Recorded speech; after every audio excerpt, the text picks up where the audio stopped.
Sri Adi Shankaracharya in praise of Bhagavad Gita says, Bhagavad Gita kinchita dhita Ganga jalalava kagnika pita Sakhda yepi murari samarcha kriyate tasya yamena charcha. The one who has learnt a little bit of Bhagavad Gita, kinchita dhita, the one who has understood a little bit of Bhagavad Gita or had a bit of Ganga Jala, water of Ganges, who had ever remembered Krishna, that is Murari or God, with all his heart, such a person will never have to face embarrassment in front of Yama. When Yama arrives at our life's door to take the soul away from this body, most of the people have regrets. Most of the people are afraid. Most of the people still have unfulfilled desires and wants and dissatisfied lives. And so they argue with Yama, they negotiate with Yama, give me a few more years, few more months, few more weeks, few more days or hours so that I can finish whatever is left undone. But Yama does not give anybody even 1 second more than what they are deserving of. So the biggest test of spirituality is how do you face death? How do you face life is definitely the test of spirituality, but how do you face death is the greater test of spirituality. And Bhagavad Gita removes all such fears, including the fear of death. As this boy was saying, Neha vikrama nashosti pratyavayo na vidyate swalpamapyasya dharmasya trayate mahato bhayat. Little bit of this dharma that Gita is teaching us, if we know, it will alleviate the greatest of fears.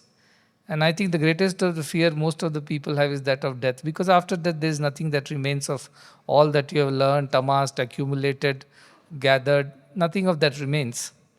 So, Bhagavad Gita is a preparation to live such a life that we don't have any regrets at the point of death. And this is called Manual of Life, a textbook of life. And this should be studied right in the beginning, not at the end of one's life. Most of the people think, once I'm done with everything, I have retired, my children are all settled, I have a pension coming, and now nobody wants me, nobody wants to talk to me, let me go to God and sit and read Bhagavad Gita, and somehow, whatever, cover up for all the misses and all the faults and follies in my life, and get some punyam and attain moksha. But that's too late. It's like opening a manual after the gadget has been ruined and destroyed. You have to open it first and read how to use the gadget, how to use the instrument. And then you have to start using the instrument. Otherwise, you use it all wrong. At the end of it, when it breaks down and we open the manual, it's too late. So Bhagavad Gita is a study that must be undertaken at an early age.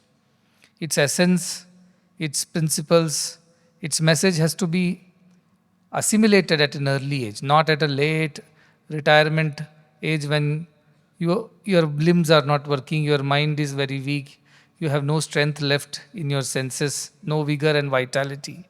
What will you do by reading Bhagavad Gita at that point of time? Because Bhagavad Gita, as I said, is something that is to be practiced while you are very much in the position to undertake actions. We had undertaken this study of Bhagavad Gita for 1 full year to begin with. And we took a sankalpa that from one Gita Jayanti to the next one, we all will study Bhagavad Gita and understand and learn shloka by shloka. Those who were there, who studied through the entire year, they're very fortunate because it was done very systematically, methodically, and in limited doses so that everybody could grasp most of it. I know it was too many shlokas for some people who were too young and who did not understand. But as I said, Salpamapyasya dharmasya, even if they have understood little of whatever Bhagavad Gita teaches, they still are in a better position than what they were before that. And then today we again celebrate Gita Jayanti. It's one of the most important festivals, I would say, for Indians, for Bharatiyas, for people who follow the principles of Sanatana Dharma and the scriptures, because nowhere on earth, very proudly and very boldly, emphatically and unapologetically I can say that nowhere in the world there is another scripture equivalent to Bhagavad Gita. It is one and the only scripture that comprehensively teaches us everything about life and living. Not one topic, one idea, one question is missed. It has answers to everything. Of course, it depends on the student as well. How much is their evolution to understand the deep secrets, the deep messages of Bhagavad Gita. That depends on one's own individual evolution also. And that is why, because we all are not equally evolved to understand the essence and purport of Bhagavad Gita, we need a guru, a teacher to teach us. And so we understand it better. And with that, we can implement these in our lives. So when I saw these young children who are not just by hearting or learning the slokas, but they understand the essence of it, and they have tried to practice. And I specifically would like to appreciate Veda for even confessing on a public platform that how she failed in practicing it, despite thinking that she is capable of practicing, despite having tried it earlier. It's not easy to just practice these principles, because Bahunam Janmanam Ante, Sri Krishna says, after many, many lives of efforts, one learns to surrender to the divine, surrender one's ego. Jnanavan mam prapadyate. After having attained the wisdom, one becomes capable of surrendering one's ego. Otherwise, this idea of doership and enjoyership does not leave us so easily. It's the sick and dead habit of several lifetimes, and therefore it is not easy to get rid of it. I always say habits are very difficult to get rid of. If you remove H, a bit remains. If you remove A, bit remains. If you remove B, it remains. So once you develop a habit because of constant and continuous practice of one type of activity, that becomes your second nature. It becomes impossible to change it and get rid of it. Imagine somebody who has not read Bhagavad Gita and have been living a life of ego, of doership, of enjoyership for 60, 70 years, and then after retirement wants to correct it all. How is it possible on earth to do that? So it is very important that we learn it early. Of course, it's never too late in spiritual path. Neha Vikrama Nashosti Pratyavayo Vidyate. All the efforts are rewarded at the end. But what is the point in knowing that you went wrong this way, that way? What's the use of all that post-mortem? It's better to do it now and learn and correct your ways so that you can live a better life. And at the end of it, when Yama is knocking on your doors, you have no regrets, no remorse, no unfulfilled desires, no wants, no dissatisfaction. You are ready. You are ready to receive Yama. You are ready to embrace death also with a smile on your face, smile of satisfaction, smile that you have lived a life the way it was to be lived because you learned Bhagavad Gita and practiced its principles. So the beauty of Bhagavad Gita can never be described in how many ever words we want. And this is the only scripture, as I mentioned. It is so comprehensive. There is psychology in it, there is science in it, there is mathematics in it, there is social studies in it, there is spirituality in it, name it. Almost every subject that you can think of is somehow included in Bhagavad Gita. It is so deep. Of course, it depends on one's own evolution and understanding to be able to decipher it and use it in one's life. To me, Bhagavad Gita, as it's known as mother, is called mother, Gita Mata, because she has that motherly concern. It's compared with a cow. Sarvopanishado gavo dogdha gopalandana. A mother cow. How? Because a cow gives milk selflessly, spontaneously to its calf for its sustenance. Likewise, this Bhagavad Gita is the mother cow, which is the combination of all the Upanishads, the highest philosophical texts in Sanatana Dharma, and every stanza of Bhagavad Gita, every verse, every word is that Amruta Dugdham, which is the milk of nectarine essence, Amruta, because it leads to immortality. What immortality? Body will die. But the understanding that this is not us, we are beyond the body, that is the idea of immortality. That makes us fearless. And that fearlessness, I've been repeating again and again, that's the only way you can achieve things in this world. When you're afraid, you cannot go too far. But when you're fearless, you can achieve anything. And the only way to be fearless is to know that you are indestructible, you are immortal, you are eternal. That courage that Bhagavad Gita gives us is the highest gift that Bhagavad Gita has given us, the courage to live a fearless and selfless life. Sri Krishna had no agenda on the battlefield. He was not here to see to that they win or they lose or whatever happens. His only agenda was to establish dharma, to do what is right. And to do what is right is the true dharma of every being. That is the essence of Bhagavad Gita. It begins with Dharma Kshetre Kuru Kshetre. You just jumble the words the other way around, it becomes Kshetre Kshetre Dharmam Kuru. Do your dharma in every situation, in every place, in every situation. That's all is. And what is dharma? That which is right. The most important essence of dharma is the righteousness. To do the right thing always is dharma. Now, the doctor will do the right thing by treating the patient right. A teacher would do the right thing by teaching the student right. A politician will do the right thing by leading the people right. Or a singer will do the right thing by singing the song right.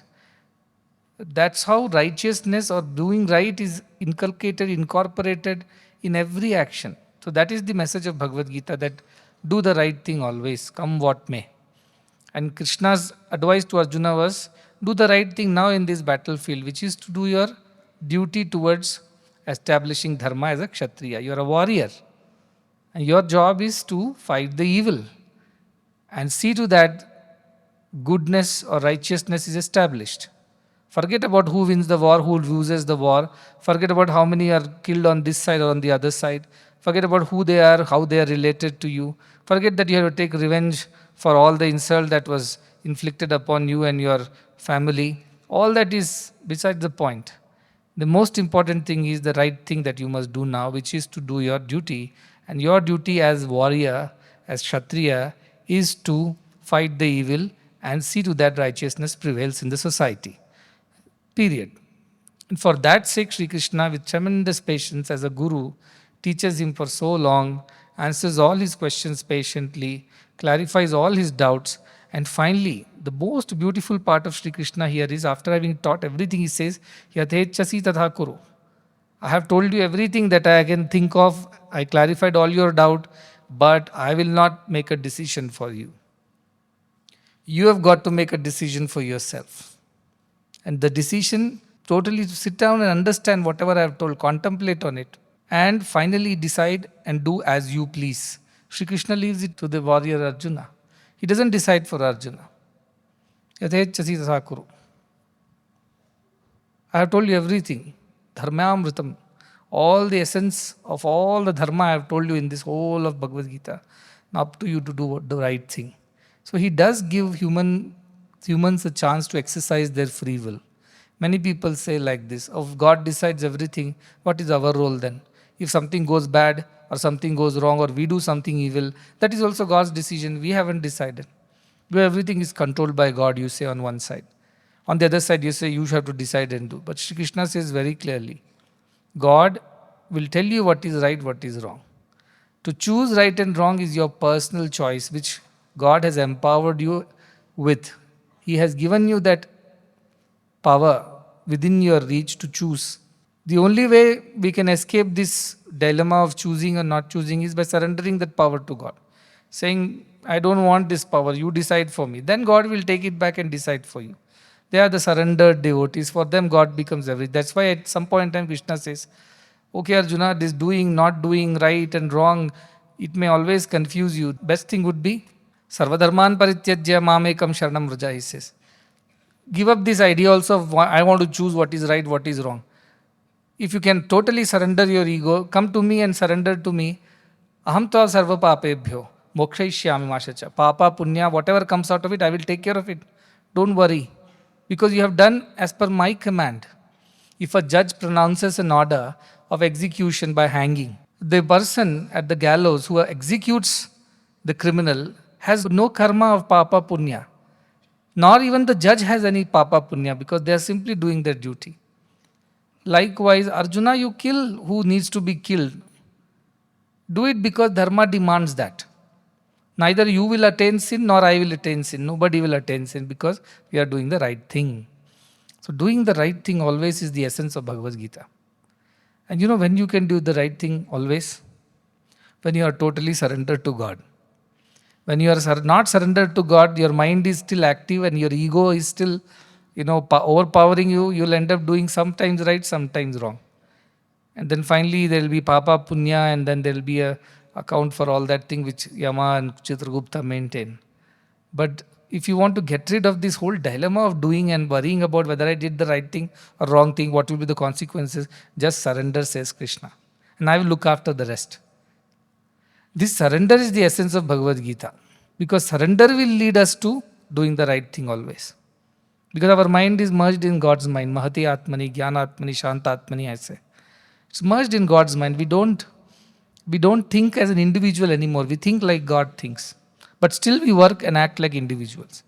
Somebody asked me, how do you work? I said, I think like God, but I work like a human. This is my way of doing things. Most of the people think like human and work like human. But I say, I think like God because that is how one's mind should be merged in God's mind. How would God think in this situation? What would God do in this situation? How would God respond in this situation? That should be our guiding thought. But action has to be undertaken on this karma bhumi by our means. So this is the essence of Bhagavad Gita. Your mind is always in God. But your actions are always in the world. But all actions are right because your mind is inspired by the divine. That if we can get it right in our lives, you will become a better doctor, you will become a better teacher, you will become a better officer, you will become a better human being, better devotee, better father, better husband, better wife, better son, daughter. Whatever you are doing in your life, you will become a better one. Because you are always thinking from the highest point of God, but nevertheless you are putting all the efforts just as humans have to do. God is not going to come and do our daily chores. We have to do it. But our inspiration should be divine. That if we can learn, this one trick if we can get it right, never there will be a dilemma whether I am doing the right thing or a wrong thing. Never there will be an issue whether I'll have to face consequences of punya papa.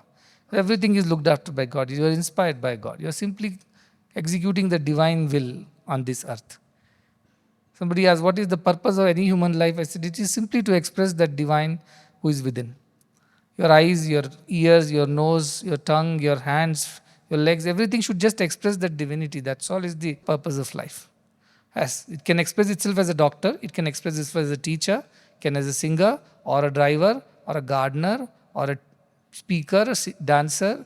Whatever way the divine decides to express, that is your swadharma. So there is a dharma, which is the all-encompassing idea of doing the right thing. And there is swadharma, which is doing that right thing through the purpose for which you are born. So this is how Bhagavad Gita encapsulates the essence of all life and living. And those who have not studied Bhagavad Gita or who are not interested in studying Bhagavad Gita, they're the most unfortunate ones, I would say.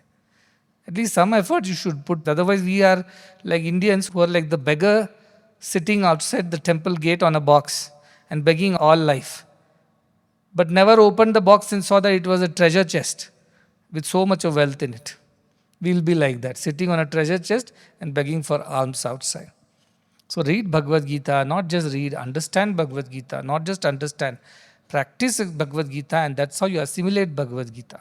Shravanam, Mananam, Nididhyasanam. You heard Bhagavad Gita, you contemplate on the meaning, and for everybody Bhagavad Gita will give a different understanding. Because your situation is important, the context is important. The same shloka would mean something else in a different context in a situation. Depends on your evolution as well. So, Bhagavad Gita can never go old.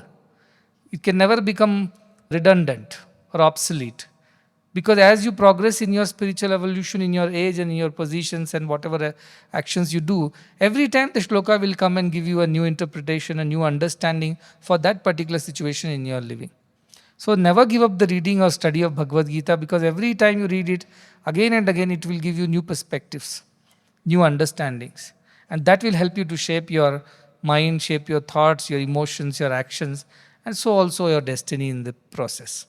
So never give up the study of Bhagavad Gita. Don't think I've studied once, I've celebrated Gita Jayanti, I participated in the competition and I'm done with it. Anyway, Swami says, Svalpamapyasya, I've learned little, that's good enough. But that's an escapist thought. Many people use this convenient philosophy of, anyway it's told, little bit is also enough. Even Shankaracharya says, Kinchita Dita, little bit you know is enough. No, what they said is that if you're incapable of learning all of it, like there was a rich man who said, I have a lot of anxiety, I have a lot of trouble, I have insomnia, I can't sleep, eat, can't rest, please help me. So somebody advised him, go and learn Bhagavad Gita from a proper teacher. That will help you to get over anxiety. So he went to some teacher and said, please teach me Bhagavad Gita. Oh, well, by all means, I will teach you. There are 18 chapters. I will take 3 months to teach you the entire Bhagavad Gita. He said, oh, I am a very busy businessman. I have a lot of money to make. I have no time of 3 months to learn Bhagavad Gita. Teach me little less than that, just what is necessary. Okay, he said, then I will teach you the 18th chapter, one chapter of Bhagavad Gita, which is the summary of the whole Bhagavad Gita. I will teach you within 2 weeks. So 2 weeks is also too much. I have a lot of money to make, lot of businesses to run, lot of work to do. I cannot spend 2 weeks. Tell me something even simpler. Then he says, then you at least learn one shloka of Bhagavad Gita. That will help you at least to overcome your fears and anxieties. He says, but one shloka is also too much. He tells him this one only. Aham to asarva papebhyo mokshaishyami mashacha. Don't worry, I will take care of everything provided sarva dharman pratyajya mamekam sharanam vraja. Give up all pursuits and come to my feet as a refugee. I will take care. He said, one shloka Sanskrit also I cannot understand. Please make it even simpler. He said, then learn 2 words, he says. Ma shucha. Don't worry. He said, but I am all the time worrying. I said, that's why you have to spend 3 months learning Bhagavad Gita. Because don't worry in life cannot just happen like that. It will happen if you understand the essence of Bhagavad Gita. Then you will stop worrying. So what is the essence? Sarva dharman parityajya. Surrender the idea of doership and enjoyership. And mahamekam sharanam vraja. Surrender to the divine. Take refuge in the divinity within you.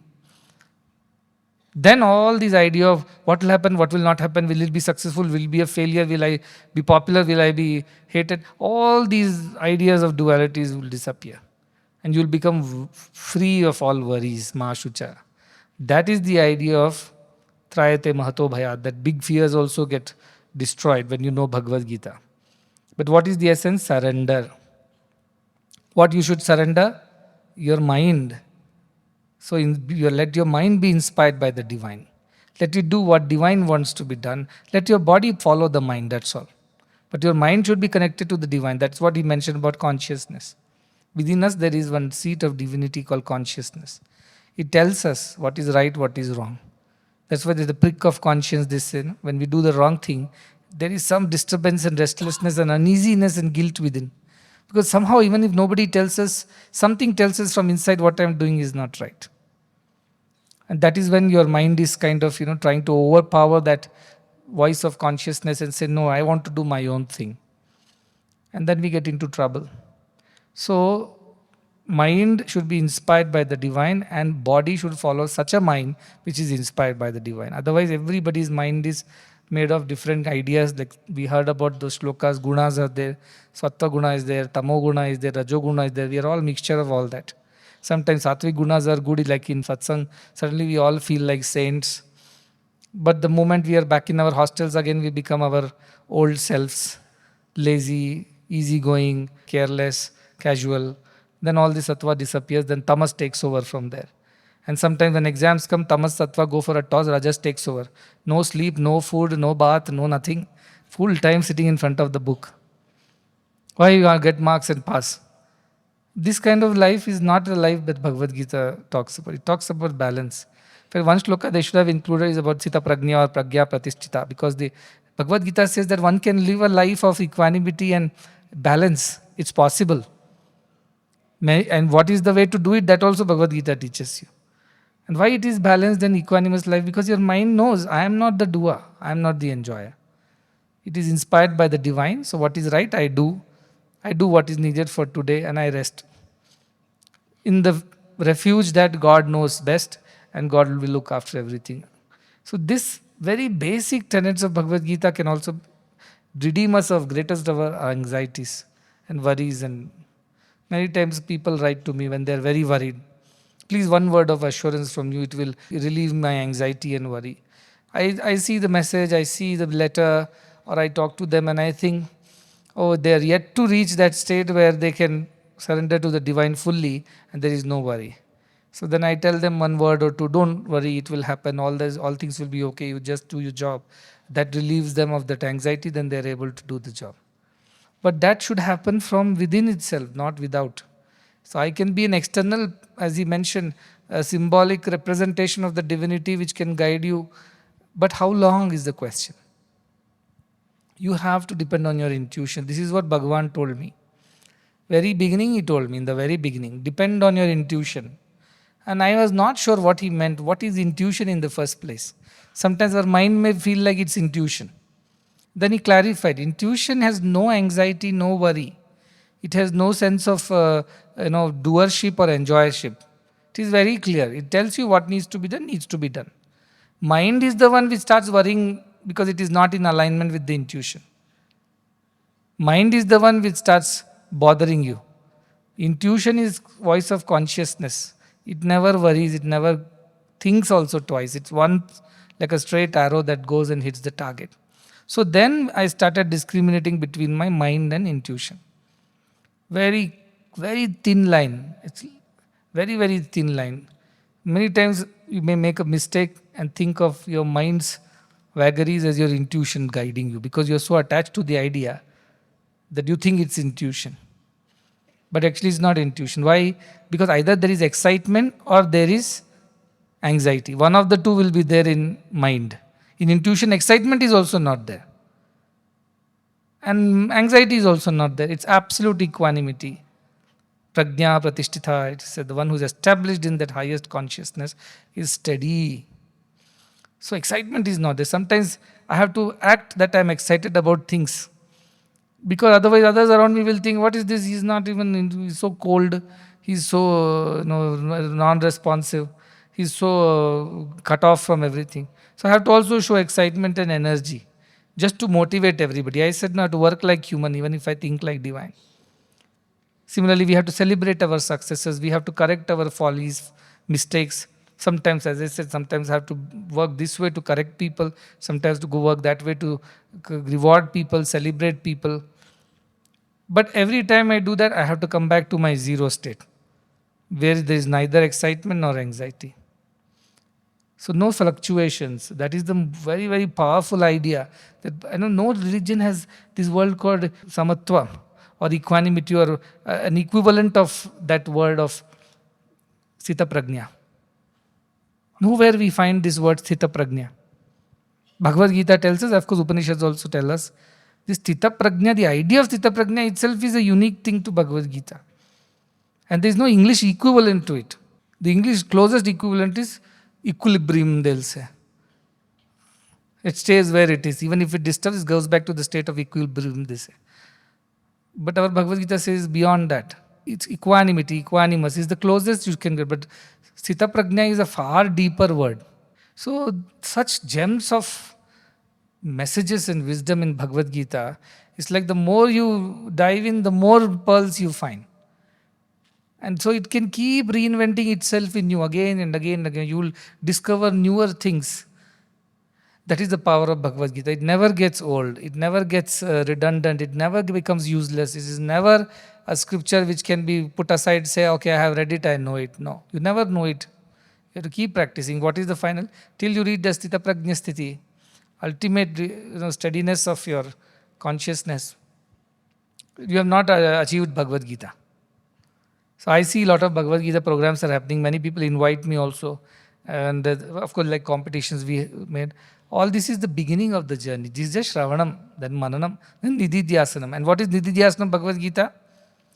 You operate from a higher state of mind which is connected to the divine. That's why you're sthita prajna.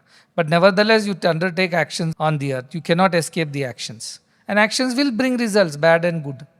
That's why when university was being established, many thoughts were there as to what should be a nice motto or a statement or whatever, a vision or something like that. Because many universities have many nice things that they have taken from Upanishads, Bhagavad Gita and so on and so forth.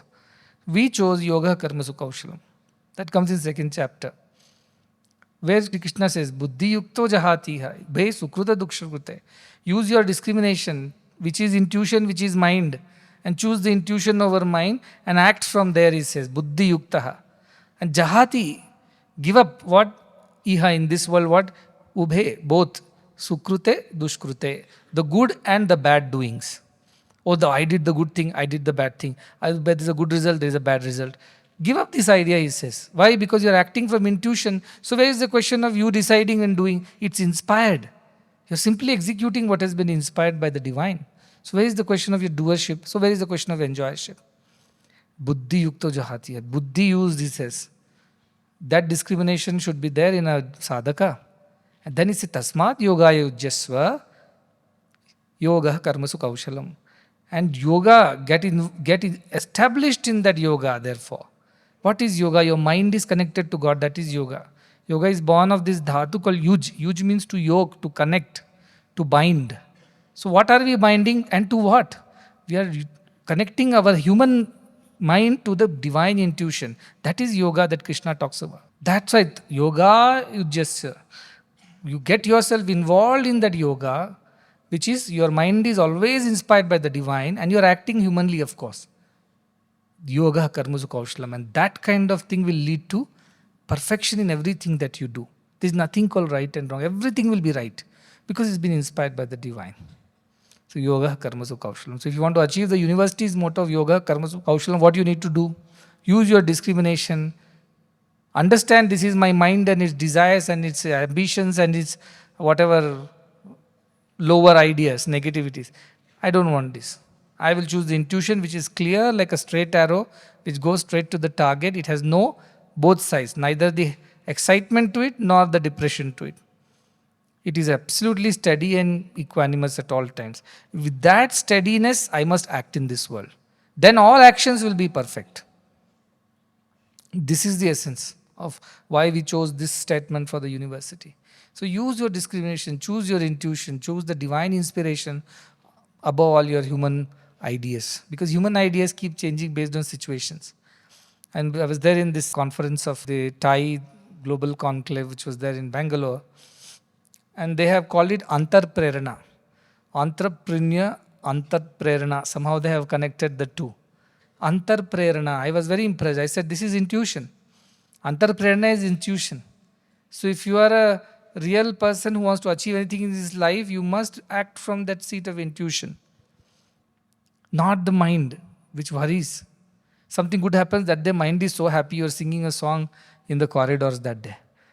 Something goes wrong, that day you're never to be found where you are, maybe hiding in a bathroom and sobbing.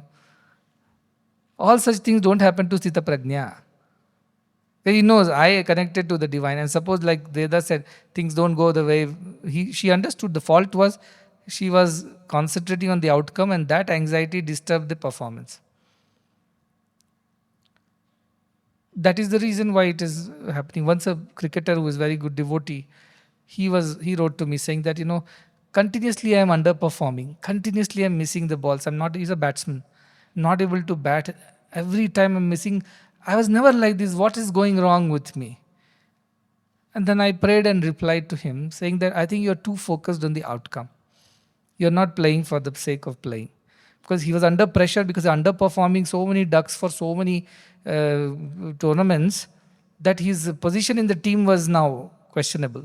So all that pressure and anxiety that if I don't perform today, I'm just definitely going to be dropped out of this team, Team India. So that worry made him even worse.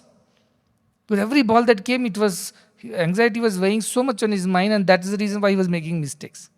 Then he got this answer and he said, okay, this time I'm just going to do for the sake of playing cricket. I do not want to focus on my outcome. And he did well in the next one. And he told me, this worked. So Bhagavad Gita works. When you don't focus on the outcome but focus on the action, it works. A surgeon is there.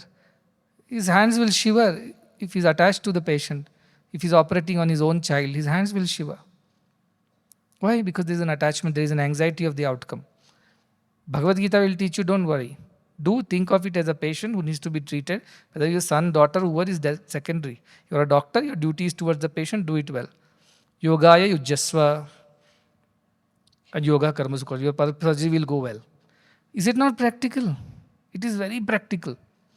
And that is why Bhagavad Gita is a must, a study which should be undertaken by every human born on earth. Whichever country, whichever religion, whichever geography, doesn't matter. Especially at an early age. Not too late in life, because you would have already made too many mistakes. You would have developed some of those dead habits which are very difficult to change afterwards. So before those habits form, learn Bhagavad Gita and set it right. This is very important because unlearning and relearning is a very painful process. Learn it right from the day one. That is what Bhagavad Gita can do for you. These are my ideas and thoughts, and I truly believe that Bhagavad Gita, one study of Bhagavad Gita, thorough study, will help us all become better human beings. Forget becoming divine, that will happen eventually. At least let us become better human beings than what we are. Better versions of ourselves, as I keep saying. That's possible with Bhagavad Gita. Please take it seriously. It's not for without a reason that all these schedules have been made, such efforts have been put to teach you again and again. Sometimes we sacrifice godly things or sattvic time or these things for the sake of rajas and tamas. I find it very unfortunate, saying in this system should you do that? Okay, eat a little less today, sleep a little less, but don't give up your spiritual studies. Yes, I understand you have curriculum to complete, you have things to do, you have so much work to do. Yes, sleep a little less. Give up tamas in your no, in your system. Or give up the little rajas, I want to go and play. Give up games for one day, but don't give up spiritual things, because this is what will redeem at the end. Nahi nahi rakshati dukrun karne. All the worldly knowledge is not going to redeem. When Yama is standing at your door, nothing works except this confidence that you have gained out of practicing Bhagavad Gita, that I have done the right things always. Therefore, I have no fear in facing the ultimate moment of death. I have no fear of whatever whatsoever. Such a person, can anybody control such a person? He can achieve anything who is not having any fear. That is why all these things happen, because we work from intuition and we are fearless. Intuition makes us selfless and all our actions are fearless. So this growth, that is why even these entrepreneurs are saying, one of them made a statement, he said, in 12 years, if somebody can build a social organization of this size and magnitude, which runs purely on charity and donation, doesn't charge anybody, and it's a global brand. They were telling how many Indian brands have become global brands in the last couple of decades. Not many. But this has become a global brand across 80 countries. People believe in this idea and mission. This is the best example of entrepreneurship, they said. We should celebrate that.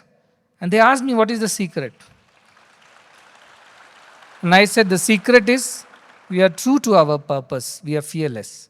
When it comes to doing our purpose, we don't worry about the outcomes. We don't worry about what others think about it. We are so convinced about what we are doing is right, and we keep doing the right thing. Did you not have challenges? I said, we had very many challenges. In fact, I told them, we don't move from one achievement to another, one success to another. We only move from one challenge to another. That is how we live. How do you survive all this? Because the conviction that what we are doing is right. That gives us all the energy. We don't need external validation for this. Our heart is our witness. And therefore we have no fear. We do everything. They were intrigued by these ideas. And they're asking, what did you do during challenges? I told, when challenges came in the form of COVID, there were no donations, there were very difficult times. We used this as an opportunity to correct ourselves, course correction, take a stock, realign our purpose. Our institutions were running like mad institutions at some point in time. Just marks, curriculum, bigger marks, getting into competitive exams, getting into big colleges. That was celebrated as success. COVID gave us the pause and we thought for ourselves, are we doing the right thing? There was no Paravidya before COVID. There was no idea of studying Bhagavad Gita before COVID. We never studied Upanishads before COVID. Never this curriculum and schedule was kept aside for studying of scriptures before COVID. Before COVID, this was another run-of-the-mill school. Morning 6:30 onwards, students were only sitting in front of their books. Bhajans were namesake for 30-35 minutes. After that, everybody will run back to study. They'll come for dinner, then again run back to study. They'll keep studying till 10 o'clock in the night, wake up and study. All the time they were studying here. There was nothing else happening. Namesake, some EHV, what you call Education and Human Values classes used to be there. That would be the last exam of the year. And the students, before the EHV exam, one day I was going around asking, hey, what is this? Everybody is having, nobody's studying, so much of noise in the hostels. They say, that is because tomorrow is the EHV exam. Had it been science or maths exam, there will be a smashana silence in the hostel. But because it's EHV exam, everybody is packing their bags because holidays after that. Chatting around, selling buys to each other. I said, this is the seriousness of value education in our system. And we stand for value education, we say. Ask one fellow, can't chant one Bhagavad Gita shloka. Upanishads, they have never even heard what Upanishads were. Some education, human values books here and there, they were reading. That too, as I said, 40 questions will be told, 20 questions you read. If you pass, good enough. Nobody celebrated them for any prizes. But state level ranks were celebrated. District level ranks were celebrated. That made me feel very pained. I said, if something is in my mind to change, this is what I would like to change. I would like to bring back, realign the system to the original idea, which is a balanced idea. I'm not saying ignore this and only keep this. A balanced idea of getting everything into place. So we started a campaign called The Joy of Learning. And then we started. Earlier we had 3,800 or 4,000 students, some 5,000 students. He used to keep a track of all that. Then he got worried saying, Swami, what are you doing? You're changing over from CBSC Karnataka board to NIOS. And then you are telling half a day will be spent in all these kind of spiritual activities. Parents will withdraw their students. I said, let them do. This is our idea. This is our purpose. I am fearless. And I cannot deviate from the purpose for which these institutions have been established.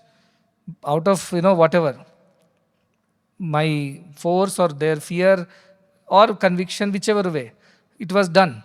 And what happened? The first reaction was 1,500 students did not join us back. They said, we are not joining. This is going, institution is going to, doldrums, no future for this institution. Somebody is spoiling it, they said, and withdrew their students and walked away. That was the first shock. But Narsimurti sir came and told me, Swami, only 1,500 people have quit, still 3,500 are there. I told, don't worry, by next year, another 1,500 are going to quit because they were not interested in the kind of education that we wanted to provide. They were interested in highly academic oriented education. Like it was like a coaching class here. A small Kota, Rajasthan was in Muddanhalli. Night and day people were studying. I've seen that. They'll not go for playing. They'll not go for eating. Keep sitting in front of books. So then we changed everything. We said, no, nothing doing. So COVID gave us the necessary pause to correct ourselves. Sometimes setbacks in our life, challenges are the opportunities to correct ourselves. Maybe we were doing the wrong things. So what is the situation today is a gift of that setback and challenge of COVID. When we sat and thought, that is when this was changed as Satya Sai Lokaseva Gurukulam was the name. Because it has to be like a Gurukulam, not Lokaseva educational institutions. And then the whole philosophy changed. It took a lot of effort to convince our own people, forget about parents, to convince our own teachers to follow this schedule and not deviate from it. Do not ruin this whole idea. Because they were used, dead habit of 20, 30 years of teaching and learning. Suddenly they were not willing to accept this. So campus by campus has really sat on their chest and pounded it, saying you better follow this, otherwise you are out. Like this, with that courage, whatever happens, we'll do what is right. Where does it come from, this courage and fearlessness? Because we are inspired by the divine. If it was my own idea, then I would have feared, if I do this and something goes wrong, then people will blame me. People will laugh at me. People will ridicule me. Those fears will never allow you to do the right things. What was Arjuna's fear? People will say, what kind of a cruel man this was, who killed his own kith and kin. His hands are dipped in the blood of his own relatives. For the sake of kingdom, he did all these things. What a terrible, terrible example. This is what Arjuna's fears were. He describes that in the first chapter. That is what Krishna says, forget all that, do the right thing. The right thing is to fight the war for the sake of righteousness, not for your uncle, not for your cousin, not for your wife and brothers, not for your kingdom and for taking a revenge. It is for the righteousness' sake you fight this war, come what may. This is how we fought this war, and everything changed after that. So all I'm trying to say is that Bhagavad Gita is very practical. And if you take these lessons from Bhagavad Gita and actually apply it in your life, you'll achieve great things. So don't just read and shut it and forget it. Practice it. Practicing is the most important. Once you practice, like Veda, you will feel difficulties, there will be obstacles. But lucky she understood where the mistake was. She could correct it. And she could say it in public. That is what Bhagavad Gita gives you, the courage to say it as it is. These are all gifts of Mother Bhagavad Gita. Greatest gift of Sri Krishna to humanity. Arjuna was only an excuse, but we are all Arjunas in our own way. This whole life is a battlefield. Situations change. There is always this Dharma Sankata. There are decisions to be made at every step in our lives. Every time we are weighed by the anxiety of the outcomes. In these situations, throughout our life, this battle goes on and on and on. And every time we face a situation, go back, take refuge in the teachings of Bhagavad Gita and act from that divine consciousness. All will be right. At the end, everything will be glorious. Yatra Yogeshwar Krishna, Yatra Partho Dhanurdharaha, Tatra Shri Vijayo Bhuti, Dhruvaniti Matir Mama. You will attain success, you will attain glory, you will attain everything provided you are that Arjuna who only acts from the divine consciousness, and you are guided by divine consciousness, which is Sri Krishna. This is the essence of Bhagavad Gita. May good happen to all through the study of Bhagavad Gita. May this reach every home, every corner of the world, and may you be the harbingers and messengers of Bhagavad Gita to the whole world. With these words, I conclude.